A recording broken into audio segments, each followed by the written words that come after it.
Hello, everyone. Welcome again to our interview with John Davis, who has come to know himself and was able to be regressed to review his lifetime as John the Beloved. And it's been a beautiful conversation thus far. And so I want to open questions up from the group to John if there are any. Greg, go ahead and unmute yourself. Good morning, everyone. Good morning. Morning, Greg. How are you?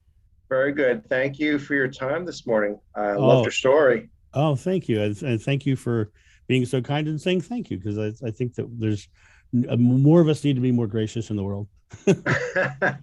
No, your story really resonates with me. I always ask one question, which I'll save for the second. The first one is, um, in your time as John, have you heard the message of looking within yourself to find the answers as opposed to God as a separate being, which the church states? I'm very interested because there's, as you know, different trains of thought, and people are trying to prove one or the other and try to interpret the Bible. Just wondering your thoughts on that. One of my favorite quotes came from one of my past life memories. It's not one you'll find in the Bible anywhere, but it's one that I just directly remember is, when you seek a path will be laid before you, but until you turn the path back to yourself, you'll never find the doorway. I believe that we're all one with God. And in fact, if you want to break it down scientifically, there's a line in the Bible that says we are created in God's image. Well, if you look around the room that you're in right now and look at the walls and the floor and the ceiling and everything around you, or in your car, like Joan, right? Right. Everything you're seeing is made of atomic energy. It's made of energy. And Einstein proved that the atoms are nothing but a pure energy event. There's nothing solid there, right? Now, here's the thing that really twists your noodle a little bit, is that the air in between your eyes and that thing over there are also energy, also atoms, and so are your eyes. Your eyes are also atomic energy. So everything you're seeing and experiencing in this world is pure energy. And I believe that pure energy is love. And Jeshua totally believed that. The Father and I are one, is what he said, right? He also said, you are the children of God. And, the only thing, the real difference between the Son of God and the children of God is one of them stepped into the role and owned it. And he wanted everyone to step into the role and own it, because the reality of it is that when you seek a path, you will wander in the wilderness. There's a lot of stories in the Old Testament and the New Testament about wandering in the wilderness. And one of the Bible stories that really stands out to me, because I think most people miss the actual lesson of the story, is Adam and Eve. Adam and Eve. Everyone wants to make it about Eve being a bad person, but right, it wasn't that at all. Their transgression was that they ate from the tree of knowledge and were cast out of paradise. They got into their heads and out of their hearts. And suddenly they lost their paradise. So to be in your hearts means you are in the oneness of God. You're in the feeling of God. And I truly believe that God, universe, consciousness, yada, yada, whatever you call it, I call it mom. I call it God because mom was Catholic, right? And she would have kicked my butt otherwise, right? So I truly believe that oneness of God is within each one of us. And all we do is realize that the image around us is the oneness of God. That is why we are, quote unquote, in God's image, because of our experience, our belief. Scientifically, noetic science is a new science that's coming up right now. It was started by Edgar Mitchell, the Apollo astronaut. And he discovered, in noetic science, they discovered that you can actually measure thought waves. And they discovered that when a person focuses their thought to a very specific point in space, that the thought waves go there and stop. And they say they think there's something happening there, but they can't measure it yet. So they're basically on the cusp of discovering that our thoughts are creating our experience. And to be one with God means that you are the ones doing it. I mean, I'm sure everyone on this channel right now knows a negative person. And if you don't know a negative person, you better do some self-reflection, right? Right. But if you know a negative person, you know that negative person always has something to be negative about. That's because they are creating a negative experience around themselves. They are literally seeing the world through the vision of their negativity, and God is showing them the negativity. Bible says, whatever you ask in God's name is granted if you have faith. Well, Moses said God's name was I am after he talked to the burning bush. So I am, and most of us put a lot of great faith in our I am statements. I am struggling. I am suffering. I am poor. I am lacking. I am not lovable. I am lonely. I am, right? And all of those things are non-productive creative thoughts and beliefs. But when you step into the idea of receiving, creating, enjoying, you suddenly come to the realization that you are creating and you are one with God, and God is showing you your own beliefs and your own thoughts right in front of your eyes and your eyes as well. No, thank you very much, John. I totally agree with your viewpoint. And for myself as personal development, I'm a thoughtful person, an intellectual. I always think about things and conceptualize about things. Me too. I'm trying to learn to move the thoughts to my heart and emanate feeling. To feel it as opposed to just think about it. I've learned that from different teachings. So that's my challenge. But here's my second question. Oh, hang on, Greg. But I'm not going to let you get away with that. Oh, all right. I'm not going to let you get away with that. You said I am. You said I am trying to get this. Da, da, da, da. I don't care what you said after trying. I don't care what you said after trying. That means you're not doing. It means you're not creating. Because if you use words like wanting, needing, hoping, trying, wishing, or can't, you are sitting there spinning wheels. Okay. You're sitting there spinning wheels. Okay. Point now taken. let me just add this, and then I'll let you get to your part. If I'm a 900-pound man, and I can literally say I am a thin man, but I cannot believe it because I still can't see my shoes, right? I have to be able to believe what I'm saying. Shakespeare said, words without thoughts never to heaven go, right? So you have to be able to believe what you're saying. So don't think so big. Think about the small next moment. Now, I am receiving something beautiful. And when you get into that receiving, I am receiving my connection to source. I am receiving the understanding of this beautiful connection I have with God. I'm receiving. And when you start believing in the receiving aspect of it, you start to see evidence of it because that's what you're putting faith in. Okay, very good. Thank you. You got me like that too, Greg. We had a session and he said, your favorite word is want. I want. And so yeah, I definitely had to come to the recognition of the power of language. But what's your next question? All right, and this is a question I ask of all of Loretta's guests. And it's a very simple one yet profound. Cut to the chase. What is the purpose of this earth-like experience, this lifetime that we experience? What is the purpose in your viewpoint? I love this question. It's because I think that the illusion is for us to experience God to its fullest. But the only way you can experience anything is to have a baseline to measure against. I think we're here to explore our fears and our anxieties and our struggles because they are the things that don't feel love. And we're here to experience the illusion of lack of God so that we can come back and know God more fully. When people have a near-death experience and they cross back over, what happens is they have what they call the life review, right? Now, what that is, in my opinion, is that they are being folded back into the oneness of God, and they are experiencing how they loved, how they didn't love, not only from their perspective, but for the people that they directly affected. And so they're experiencing all the facets of God through the having love and the lack of love and the delivering and the taking thereof. Yes, dualism, contrast. If you come from source and everything's pure love, how can you appreciate it unless you have a dualism, a contrasting point? We're in total alignment. Thank you very much for your answer. Yeah, because if you didn't have your fears and anxieties, it would be completely boring. But if you remember what I said about my regression, the next most important moment was feeling my fears and my anxieties and my separation from that feeling of God. Thank you, John. Thank you. You're quite welcome. Thank you so much, Greg, for that. Thank you. We have a question from Joan. Joan. And Joan, I have a special place in my heart for you. My mother's name was Joan. Oh. I appreciate that. I kind of get that a lot from, women who are now in their 70s.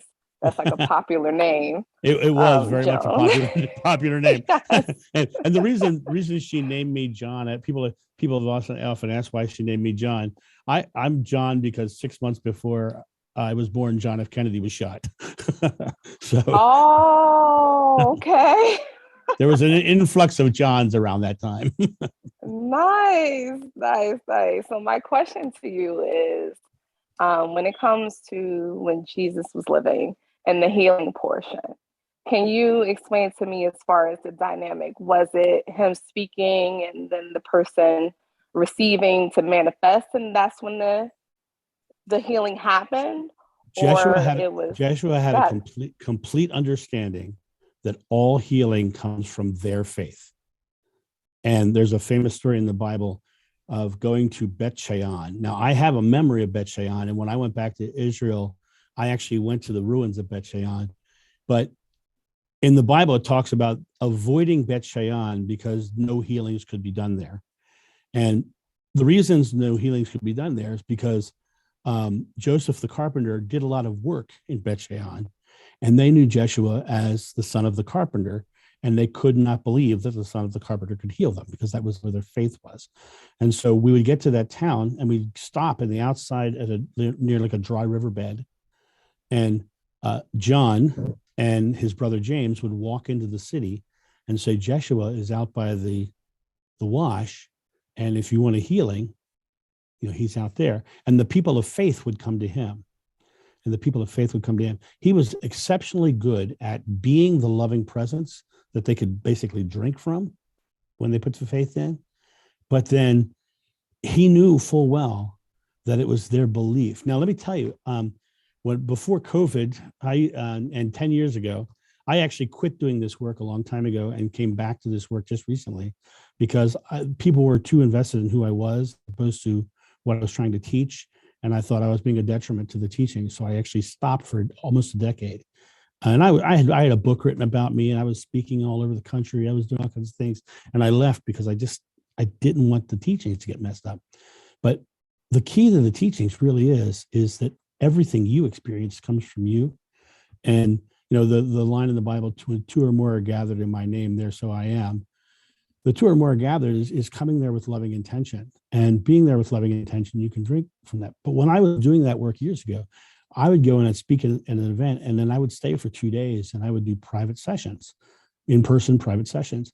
And people would come and they would want healings and they would want all these things. And what was happening was I was finding that I would come there with that loving intention and I would hold their hands and we would put out an intention. But what I would do is I would literally help them come to faith.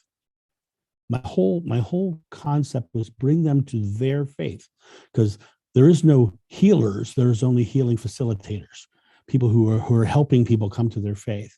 And so I literally watched a little boy stand up out of his wheelchair. I had a deaf woman who received hearing. I had a woman. This is one of the most amazing stories.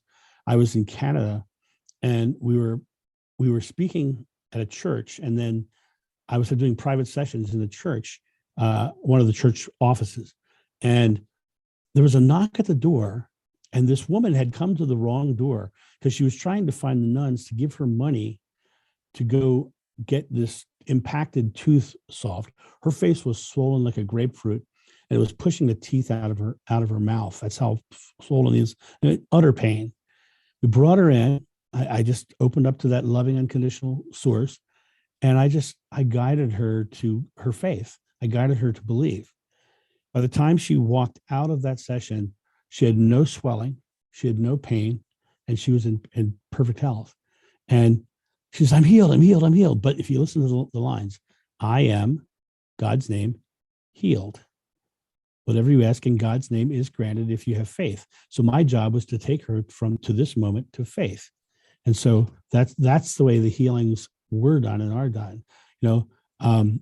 In the Bible, the woman reached out and touched the hem of his garment. He said, "It is your faith that healed you."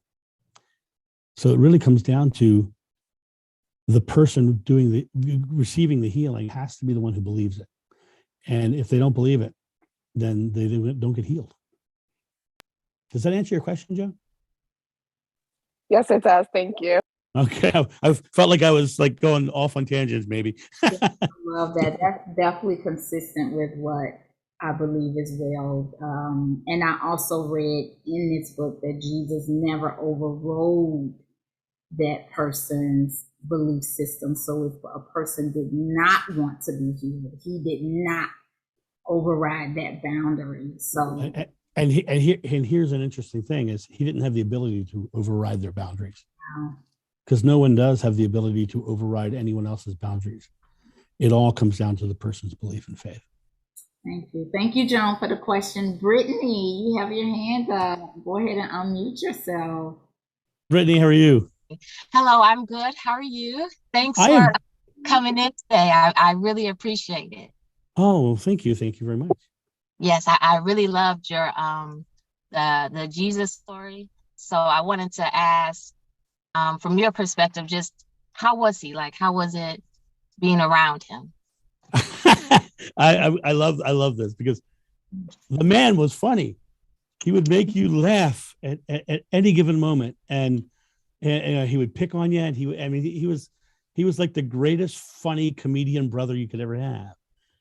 But I want you to think about that. When you're laughing, you're feeling the love of God, because that's the most positive sensation you can have. Laughter is just an expression of God. And so he would laugh and he would joke. And one of the most profound moments for me, and it's a moment it's a tough moment. It's a hard moment, but it kind of shares who he was. While he was being crucified on the top of Golgotha, which is the hill. Golgotha was imagine like a gigantic boulder, like a mile wide boulder that was full pure stone, and they chipped holes in the top of this rock surface so that they could stand the cross up. And they were reusing crosses. And so they would bring the person up to be crucified. They would lay them on the cross, and they would nail them on the cross. Now, my science mind says, okay, verify your memories. I have memories of his feet on the side of the cross, nailed in sideways and nailing through here. And then later on, I discovered the only remnant of a Roman crucifixion that they have is a nail bone through an ankle bone sideways. So it verified what I saw in the regression. But when they nailed him laying down, then they raised the cross up. And what would happen is the cross would raise, and then it would drop down into that hole. And it's one of those moments that it's bittersweet for me, because when I think of it, it's like, my God, this man is going through all of this torment and anxiety and pain. If anybody should be in his own suffering, that would be him at that point. But when that thing dropped into that hole, he looked at me and he literally went like, well, that hurt. Like, and it was, I could feel him passing a joke to me from the cross. And it was profound for several reasons. One, the experience he was having, and I heard him wail and scream and yell. I heard all those things. But in that moment, he was loving me enough to share a moment of ridiculousness. And so he used comedy in a very big way. And he used it all the time. He made people smile and laugh. And that's why people wanted to be around him, because they always felt good around him. He always made them feel good about themselves. And he didn't care about the historical sensibilities. So one of the most famous Bible stories is the Samaritan woman at the well. Well, if you look at that story from the societal structure, number one, he was a Jewish man, and he was speaking to a Samaritan woman. The Jewish folk and the Samaritans did not get along. That would not have been a normal conversation. he was a Jewish man talking to a woman who was not accompanied by a man during that time period. That never would have happened ever.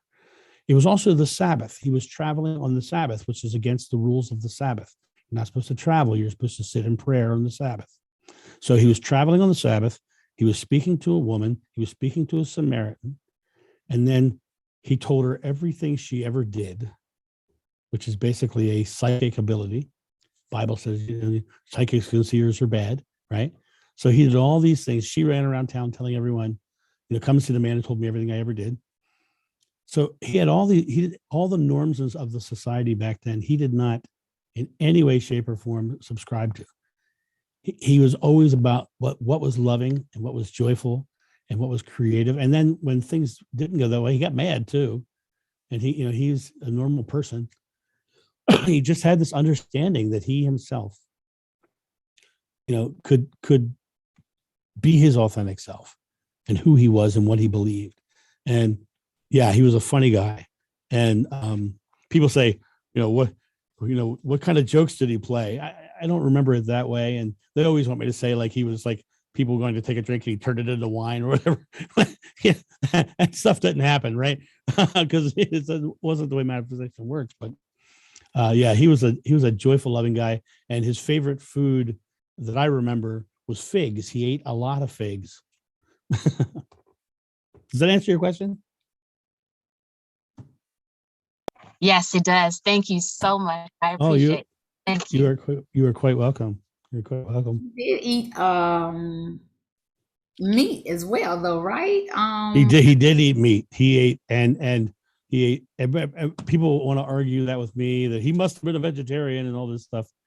The interesting thing about vegetarianism is when you look at it from the anthropological point of view, it's a fairly modern thing. Because we know that people were eating meat back to the caveman days, and they know that because the cave art itself shows them eating meat, and it just was a continuation.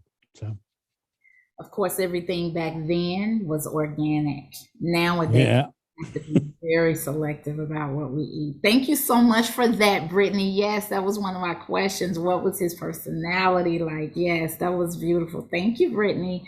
Leo has his hand up. Leo, would you like to ask a question?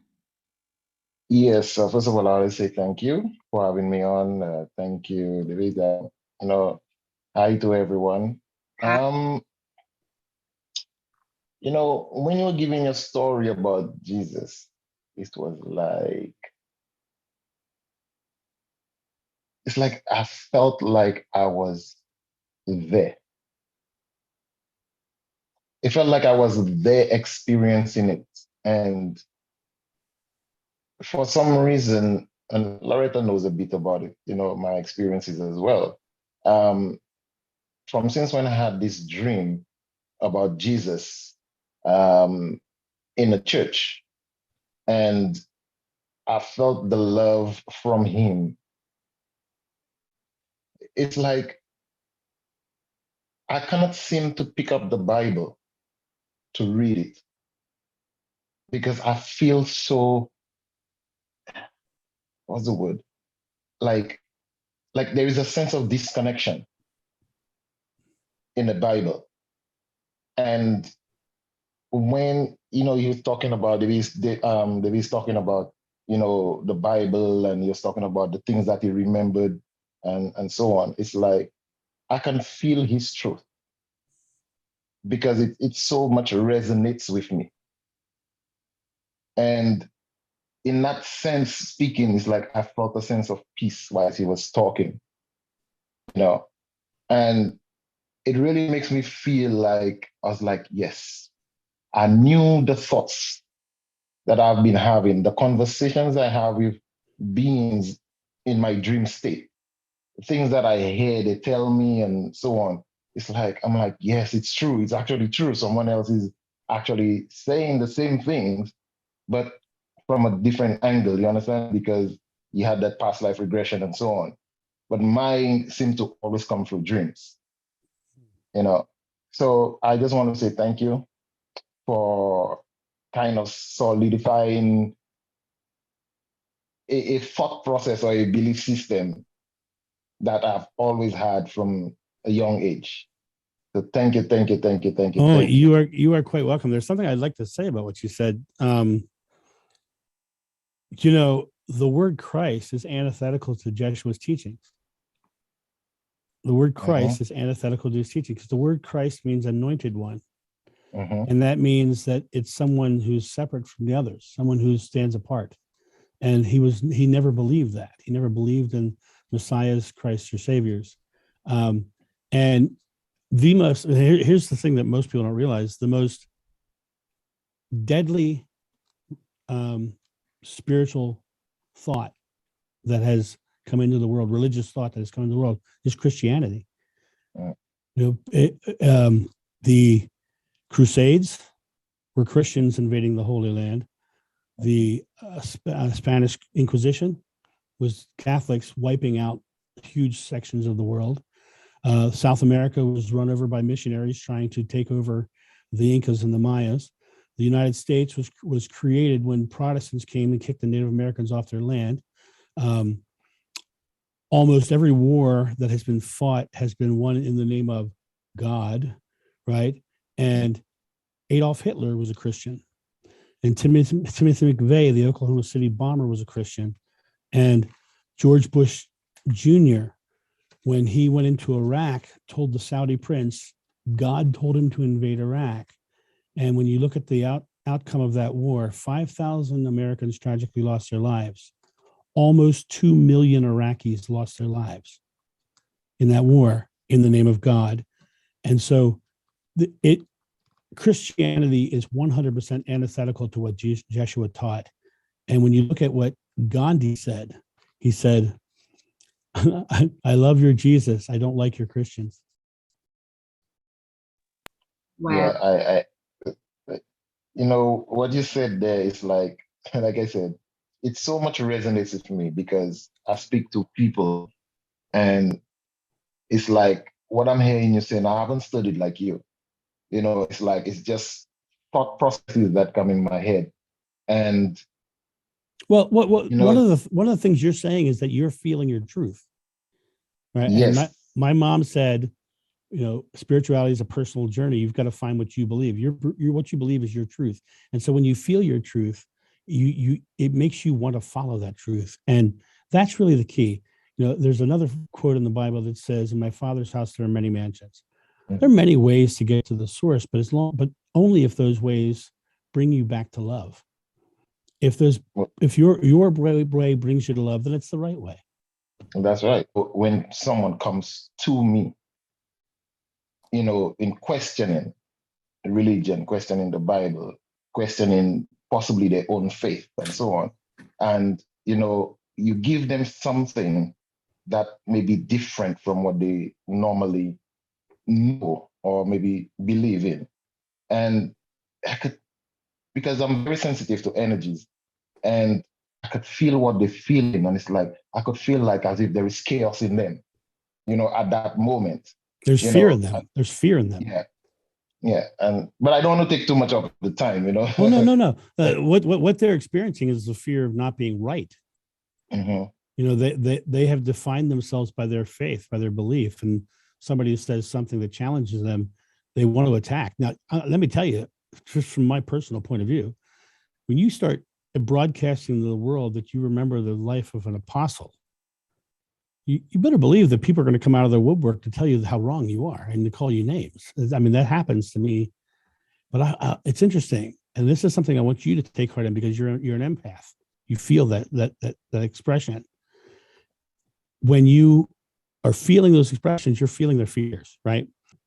10 years ago, when I was out speaking, the world was much more superficial, much more shallow. When I came back, I was called back to the speaking last September. I gave up a very lucrative career to come back to speaking my truth. And what I have found since coming back is there has been a huge shift in humanity towards love, towards the expression of love. And people are really about empowering themselves right now and coming to that point where they are becoming one with God. So as an empath, take heart in the fact that it's only going to start feeling better and better and better for you. Well, I do hope so, because No, don't hope. That's one of that's one of the words, right? The wanting, yeah, needing, no. hoping, and trying, right? When you're used to saying things, I Right, understand. right. I Well, understand. and it comes back to that, when Moses said God's name was I am, he didn't say it was I will be or I was. It is literally what you're believing about your present moment that is creating your experience. That I totally understand. And just recently, when reading the book, Jesus, My Autobiography, it's like some of the principles that Jesus laid out in that book. It's like it really does cause me to see life in a total different way and understand myself and my creativity. Okay. This is a tool that you can use, and I may have shared this with Loretta already. I'm sure I probably already did. God is at the bottom of every breath that you take. God is at the bottom of every breath you take. And when you look at fear scientifically, there's a natural primal response that we all have. And it's that we draw air into our body and conserve it so that we can run further and faster. And I'll give you an example. If any of you on here are parents and you've had your toddler toddling across the room and they almost fall and smack their head on the coffee table, the first thing you did was go gasp for air. Yeah. You literally filled your lung up with air, right? But actors on Broadway are trained that when they're on stage and they forget all those lines and all those thousands of people are staring at them, they're literally trained to exhale, relax all their muscles, and all their lines rush back into their head. Why does this work? Because they shut off that fear response by releasing the air. By holding the air in, your muscles are tense and you're holding air to run further and faster. And that air is got you in a survival state. By exhaling and releasing and coming to that feeling, you suddenly find that all the fear goes away because God is at the bottom of the breath. Yeah. Thank you very much, Mr. Davis. You're welcome. You're welcome. Thank you so much. And the next one I can be there as well. Thank you so much, Leo, for that. And John, I've heard you giving the example of if somebody talk a little bit about building on what you just talked about, somebody smoking a cigarette. Oh, yeah. So I have a belief. What I just said about breathing is very interesting. I have a belief that addiction is medicating your fear. And so if I'm an alcoholic, I go, I need a drink. And I take my drink and I allow myself to exhale. I need a cigarette. Allow myself to exhale. Or in my personal case, I need a slice of pizza. Oh God, it's so good, right? We allow ourselves to exhale. Why weren't we allowed to? Because we were in fear. And what happens is when people are in that expression of tenseness and tightness, there's a moment in deep meditation that's called the observer moment. And when you're in that moment, you're literally witnessing your body breathe on its own. And there's two things you notice. First, that your body breathes itself. You don't breathe your body. And second thing is when you are not involved, your body breathes without effort. Yes. And when I don't do meditation, I don't call it meditation. I over the course of many years, the word meditation to me has come to mean too many things: breathing meditations, mantra meditations, walking meditations, candle meditations, incense meditations, all these I just call it sitting in love. And what I do is I sit down and I exhale. And I feel that feeling of complete relaxation. And I start to feel a tingle. I start to feel a really good sensation. And that's God. That's the connection to source. And the more I became aware of that connection to source, the more that feeling grew. And I can go, and I don't know if you can see that or not, the goosebumps rising on my arm, right? Just because of the fact that I allowed myself to feel that. That little sensation is an inkling of what Jeshua felt like on the beach. That's the connection to source. And if you can allow yourself to just release and breathe and let go, you'll find the connection. You'll find the doorway, as we talked about earlier. That doorway is right there at the bottom of every breath. It's just it's not a matter of finding your connection. It's a matter of acknowledging your connection. It's already there. You're already creating. It's a matter of drawing your time close to the present moment and relaxing into the fact that you get to create anything you want. I love it. I love it. Thank you so much, Leo. Margaret, did you have another question? I have been hearing a lot about Christ consciousness. Can you break down and explain exactly what that is, especially at this time? Well, Christ consciousness is a new age concept, but you yourself are divine as he was divine, and your awareness of that divinity is what I would call the Christ consciousness. I have often heard people talk about stepping into your Christed self, and I don't like using the word Christ because of the fact that I know where it comes from, but the idea of you stepping into your role in divinity is great. Now, let me tell you an interesting story. You're talking about manifestations. Manifestations happen using the path of least resistance. And when I say that very specifically, because when water is going downhill, it's taking the path of least resistance. But sometimes the path of least resistance means you have to fall off a cliff, right? Because that's the path of least resistance. So it's a matter of keeping faith during those times as well. So let me give you an example. I was supposed to speak at the Association for Research and Enlightenment 15 years ago. And it was about 2 months away. And it's, the big Edgar Cayce campus down in Virginia Beach. It was like a big deal. And I had a big chip in my front tooth. And I was like, I want to get this tooth beforehand. And I realized I was saying want. So I stepped into the role of creator. And I said, thank you, God, for the perfect tooth I am receiving. Amen. And the next day I bit into a submarine sandwich, and that tooth broke the rest of the way off. Now, in that moment, I could have easily said, well, that didn't work. But instead I said, oh, cool. I wonder where this is leading me, because I know I am manifesting and I get what I ask for. And so if something happened to my tooth when I'm focused on tooth, this must be the means by which I get what I'm manifesting. And so what happened was I got a phone call from a lady, the director of the Florida Renaissance Festival, and I had been her assistant the year before. And she says, John, how are you? I said, well, my tooth just broke off, which I never would have said had it not just broken off. She says, really? She says, well, I'm the president of this organization that helps people who work for Renaissance festivals get medical and dental work done. Now, what you guys don't know about me is for many years, I did a comedy sword fighting show at Renaissance festivals. I did a show called Hack and Slash, which basically means for many years I was wearing tights and living in the woods. Try not to visualize.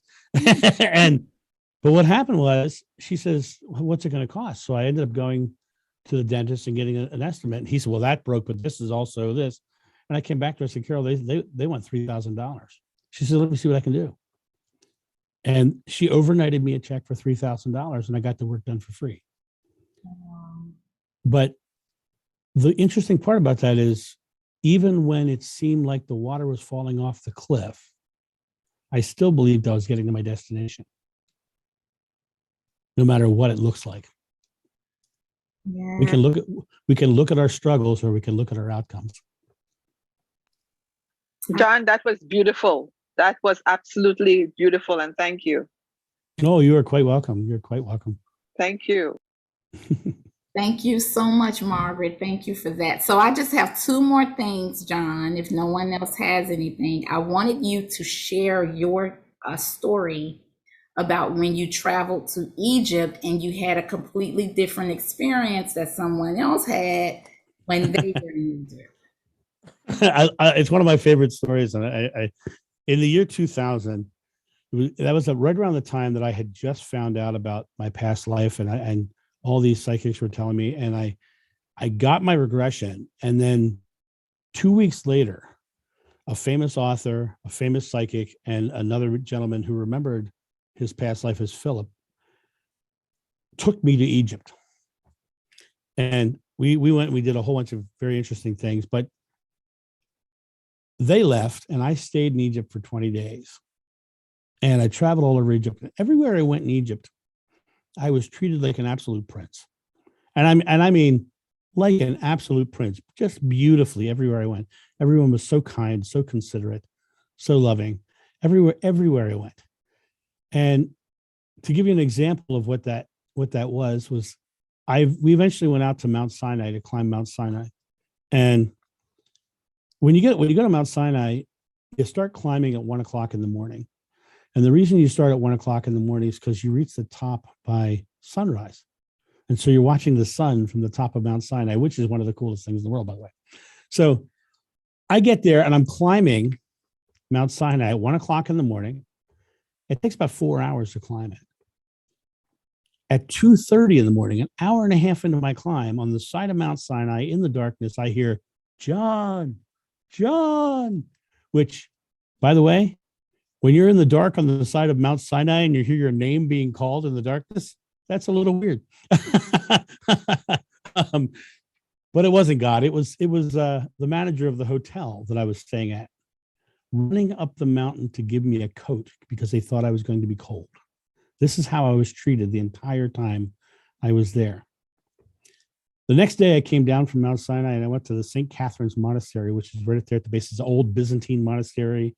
All the incense and the Byzantine artwork and the guys with the beards and the whole thing. It was just beautiful. Loved it. And I'm walking through and I'm looking at everything. It's just amazed by what the experience I'm having. And suddenly I hear a voice and it says, "Hey, are you American?" And I turn around and this guy is looking at me. I said, "Yeah, I'm American." He said, "Me too, me too." He says, "Have you been having problems since you've been here?" I said, "No, everyone's treating me beautifully, like I'm a prince." He said, "Yeah, everywhere I go, people want to fight me." And 5 minutes later, I wanted to kick that guy's butt, right? Because that's what he was putting out into his world. That was the creation that he was giving. I was getting a love in response because I was giving love first. That manager that I talked to, when I walked into that hotel, I smiled at him and I gave him love. And I said, "I love your country." And he said, "What do you like so much about it?" I said, "Well, the first thing, I like the food." He says, "What's your favorite food?" I said, "Koshery and full sandwiches." And he gave me a look. He says, that's the peasant food. That's what we eat." I said, "I love it." Well, before I made that climb, I was sitting there, and that hotel is a grand word for what it really was. It was a bunch of huts with one central building that you come to. And we come to the central building for dinner. So you had a specific time you had to be there to get dinner. We all went to the place to get dinner, and everybody got the same meal. They didn't make anything special for anybody. You didn't get to do a menu. You got what they brought you. And we walked in, we all sat down. They sat us in the center table, the table of honor. And all of a sudden we're watching like these beautiful steak dinners coming out to every table around us. And suddenly the kitchen swings open and a giant bowl of koshery comes out and sits on our table. And we sat there and ate koshery. And then our steak dinners came after as well. So it's like, that's how we were treated, just by giving love first. You know, that thing I said earlier about forgiveness, giving love first. It's, you want to give that love first. And when you're putting out that, you're receiving that. Another compliment I got years ago, but long time ago, I was working at Renaissance festivals, and I had one of the big performers of the festival came to me at a party one night. He says, "John, I want to ask you a question." He says, "I watch all the other acts, and I watch all these acts come out on stage, and they spend 10 to 15 minutes warming up their audience for their show before they get into it." He says, "But you walk on stage and they just love you. Why is that?" And I said, "Because I love them first. I go on stage knowing we're about to have a fantastic time and they're going to love it." And now that's in that element. Now let me kind of twist it a little bit for you. Many years ago, I was working with a woman with agoraphobia. It means she could never leave her house. And my job was to help her break her fear. And so I would go pick her up and take her to lunch. I would take her out of her house somewhere else. And one day while driving to that other place, she said to me, "John, why do cars merge easily on the road with you? And I turned to her and I looked at her and I said, because I love driving. Wow. You love your experience gives you a loving experience in return. Yes, yes, yes. Thank you for sharing that. I have one more thing that I think is very important. I wanted you, for those of us who are mastering, I'm going to say that, I'm going to be selective about my words, who are mastering meditation, right? Yes.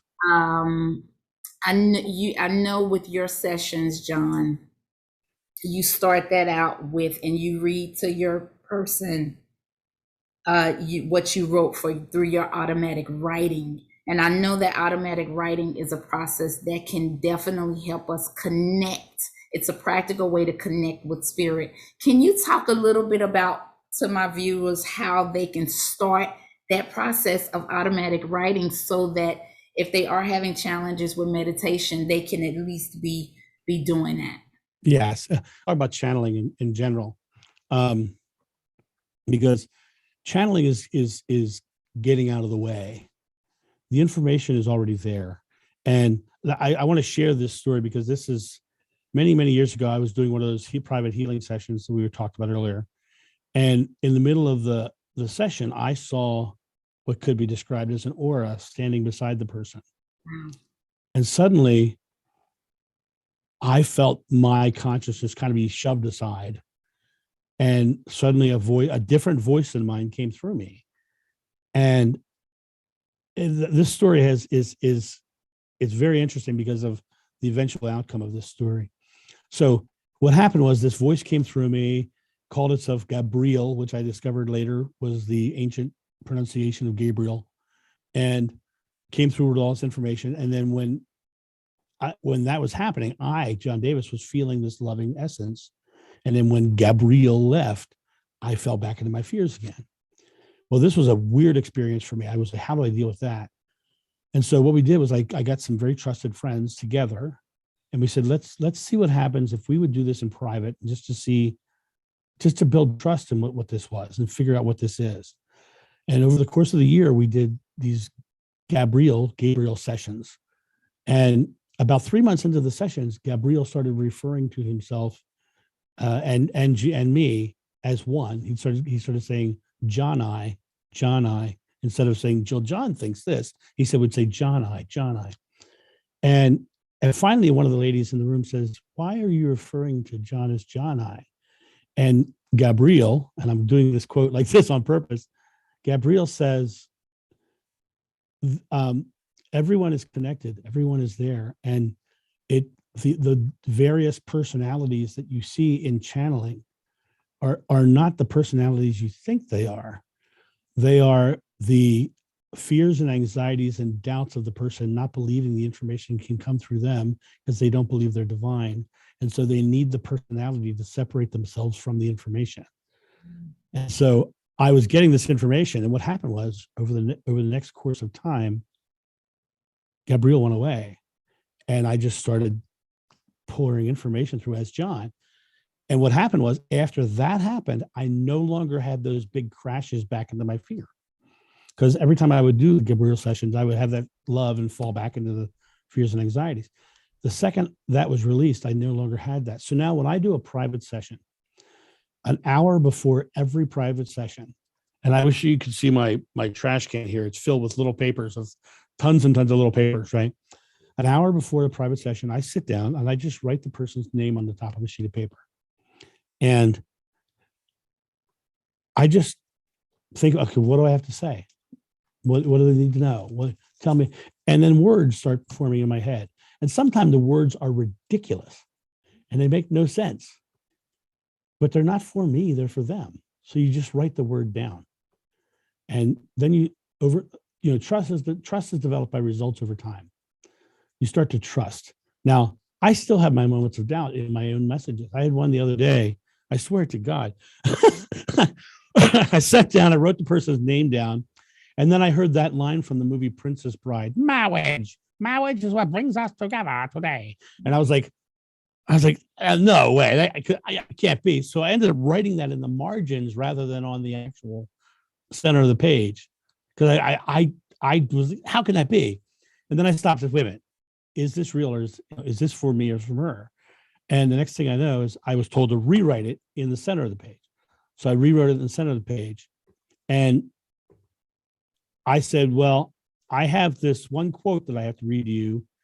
Marriage, and she busts out laughing. It was one of the most impactful lines for her. She loved it. We went on to talk about the perception of marriage and how she was perceiving it as this grand illusion rather than being a loving relationship. Wow. And you, right? So you trusted it, and it was. Yeah. Wow. But the other point of that story is I still have my days. Yeah. Where I'm like, that you're going to have those days because you're here. Yeah. That's what the experience of here is. Doubts and fears and anxieties. And so give yourself permission to be fallible, because no one is perfect, and perfect itself is a subjective experience. So for everyone, that is something good too. That's something I do as well. Just practice every day. It could be in the morning, it could be before bed, or just whenever, to start automatic writing. Leo and I have talked about this a lot, where you get a legal piece of paper, a legal pad, and say, God, what messages do you have for me today? And there you go. And sit and wait for what comes to you, and do not judge, right? What comes to you. Do not censor what comes to you. Just go for it. Right. Yeah. Loretta, there's something else that I want to say off of a word that you said earlier, and that word is mastery. Mm-hmm. Most people misunderstand what mastery is, because to master something means you know it in and out, you know it completely, right? But that's not a true definition of mastery, because everything in our experience is constantly growing. And so a true master is not only someone who learns and understands a bunch of stuff, but then adds to and creates more, and the master becomes the creator. And what happens is the master who learns everything and then doesn't continue to grow is surpassed by the next master who is willing to add to and grow. And then they are no longer the master. So you have to continually be exploring and experimenting and improvising and trying things out and following the things that are loving, because that is true mastery. Mastery is in motion. Mastery isn't a stagnant thing. Oh, I love it, John. You have been, I love this. I love this. So we'll take, if nobody else has any questions, I see Leo, your hand is up. Thank you again. John, what I wanted, first I would like to say that, I do my little channeling at times when I allow myself to do it, whether it's through automatic writing or feeling the other person, whether at a distance or, in person. But the question I wanted to ask is, when you mentioned about forgiveness, can you explain what is forgiveness and how someone should go about doing forgiveness? Because, we hear the words and it sounds good. And then people still get stuck as to, okay, I know I'm supposed to forgive, but then how do I really go about implementing it? Or is there a process? Right. So let me talk about a couple of things you said. You said supposed to. Says who? That's my first question. Says who? Who says you're supposed to? Second of all, in forgiveness, what they're really talking about is the concept that Buddha talked about releasing attachment. You don't have to like what they did. You don't have to forget what they did, but you don't have to be attached to what they did. You have to forgive the love enough to let it go. You have to release it from being it, because the reality of it is you're creating your experience and they're creating their experience. And most people who are looking for forgiveness now, for me, I was raised in a big Catholic family. They had 7 kids. My father was an alcoholic abuser, and I was the one of the 7 kids he didn't like. And the reason he didn't like me is because I was a very different kid. I mean, I saw imaginary friends as a child. My mom walked out the back door one day and I had a G.I. Joe literally crucified in my backyard. There's a lot of weird things going on in my life as a child, right? So he and I just didn't get each other. And I was the one. So do I have to like what he did? No. Do I have to love him enough to realize that he is human, that he himself had his own personal struggles, that he himself had an alcoholic abuser father, that he was just creating a cycle out of his own creation of his past life experience, his past experience. That's what was going on. He was creating the cycle because he was stuck in the cycle of creating the same. And what I did was I broke out of the cycle of creating the same and forgave. I gave my love first because I was never going to get it from him. I gave my love first and released attachment to it. Now, I don't like what he did. I don't really, care to have that experience ever again. But I had to come to the place of releasing the attachment, cutting the ropes of the anchors that are holding me back. And that's what forgiveness really is you releasing yourself. It's not releasing them. It's releasing you. So basically it's about detachment. Detachment, exactly. Okay. Okay. But detachment is not ignoring it. You don't want to deny that it happened because that's part of your experience, right? Mm-hmm. I have a son now. He's 18, and I told you something he said when he was 6 earlier. But my son hears me tell him I love him every day. I hug him. He tells me he loves me. We laugh, we joke, we have a great time. He never has the experience that I had with my father because I forgave that experience. I let that experience go. And now I'm not bringing it for my father as well. I'm not bringing his transgressions forward. The word sin, when it's translated from Greek, just means miss the mark. It just means miss the mark. And it just means what mark are you aiming for? You're aiming for love and you missed it. Right? So let's get back on target. So one thing. So when you detach, are you forgiving yourself or are you forgiving that person? Well, it's a subjective question because do you feel the need to forgive yourself? I personally think there's a quote and there's a famous line in the Bible that is completely misinterpreted. It's, ye shall be born again, right? All that really means is shut down your subconscious beliefs and start something new. In other words, let go of your past, because if you stay focused on your past, you're just creating the past again. So for me, I draw all of my time close. I get right to the present moment. Recently, I did an interview with Neil Donald Walsh, who wrote Conversations with God. And at one point I said to Neil, I said, so what's next for Neil Donald Walsh? He says, I don't know. He says, I live in the present. And that's really the key, is draw your time close. Realize that those past experiences, there's nothing you can do about it. And I'll tell you another secret. Your future experiences are not set. They're not fated. The future is just a place where you set goals for your next present moment, right? And that giant outcome, that giant goal that's up there that you want to get to, you don't get to it. It comes to you depending on how you live your present moment. So you want to live your present moment in alignment with the outcome you desire and watch that thing come to you and surround your present moment experience with that experience.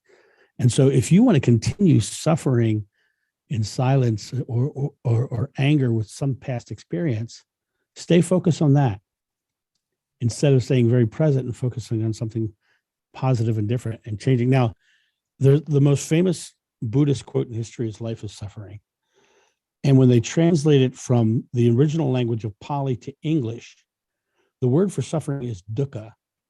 And dukkha in English is translated into 3 separate translations. And the language of Pali is a conceptual language. It speaks in concepts. English is a literal language. It speaks in being literal. And so when they take the original quote and they use the English translations and they turn the 3 translations into a concept, the actual meaning is not life is suffering. The actual meaning is Life is suffering because of our habitual responses to our subconscious belief. And so you live in that habitual response by staying focused on the past. And the only way you change that habitual response is to get very present and start creating new subconscious beliefs to get stacked behind you that then becomes much easier. And the way you do that is you literally listen to what you're saying about your present moment, because your subconscious mind comes out of your mouth all day long. You know, if you took 100 people and you told them to turn on their voice memo on their phone and stick it in their top pocket and go about their day, at the end of the day, they'd all go back and they'd listen to what they said about their present moment. You know what they'd find? They'd find they're broke, they're fat, they're lonely. You know, they'd find all the things that they're saying all day about their present moment. So true. You know? And if they instead would go, I am creating this, I'm enjoying that, I am experiencing this. And, you know, the law of attraction kind of messed up a lot of people's thoughts on how manifestations happen, because they all talk about, you know, I am a thin man and you can't see your shoes. So you're not a thin man, so you can't believe it, right? And he uses the word affirmation. I don't believe in affirmations. And people say, what? What do you mean you don't believe in affirmations? Well, I'm a wordsmith. I like words. And the word affirmation means I am shoring up something I have no confidence in. Because to affirm something means it needs to be shored up, right? I believe in declarations. I say it and I believe it because that's where my faith lies.